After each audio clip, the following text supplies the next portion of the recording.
શું તમે વારંવાર પેટ સાફ કરવાની દવા લઈને થાકી ગયા છો, પરંતુ આ કબજિયાત મટવાનું નામ જ નથી લેતી?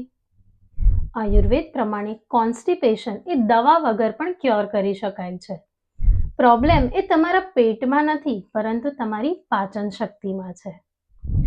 આ પાચન શક્તિ અનેક કારણોને લીધે વીક થાય છે, જેમ કે સેડેન્ટરી લાઇફસ્ટાઇલ, એક્સરસાઇઝનો અભાવ હોવો, ડાયટમાં ગુડ ફેટ્સ અને ફાઇબરનો અભાવ, વધારે પડતા કોલ્ડ ફૂડ અને જંક ફૂડનું સેવન કરવું વગેરેને કારણે શરીરમાં વાત દોષ ઇમ્બેલેન્સ થાય છે અને કોન્સ્ટિપેશન થાય છે.